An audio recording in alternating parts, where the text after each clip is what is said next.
Excellent question. ಇದ್ರದ್ದು answer ಎಲ್ಲ couple pregnancy try ಮಾಡ್ತಿರೋರ್ಗು ಗೊತ್ತಿರಬೇಕು.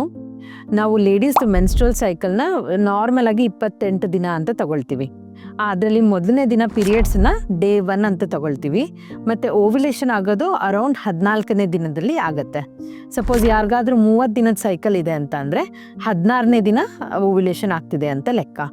ಇದಲ್ದಲೇನೆ ಓವ್ಯುಲೇಷನ್ ಆಗಿರೋ ಅಂತಹ ಮೊಟ್ಟೆ 12ರಿಂದ 24 ತಾಸು ಅಷ್ಟೇ ಇರೋದಕ್ಕೆ ಸಾಧ್ಯ. ಸ್ಪರ್ಮ್ ಹಾಗೇನೆ 3ರಿಂದ 5 ದಿನ ಇರೋದಕ್ಕೆ ಸಾಧ್ಯ. ಸೊ ಹೀಗಿದ್ದಾಗ ನಮ್ಮ ಫರ್ಟೈಲ್ ವಿಂಡೋ ಏನಿದೆ, ಓವ್ಯುಲೇಷನ್ ಆಗೋ 5 ದಿನದ ಮುಂಚೆ ಸ್ಟಾರ್ಟ್ ಆಗಿ ಓವ್ಯುಲೇಷನ್ ಆಗೋ ದಿನದ ತನಕ ಇರುತ್ತೆ.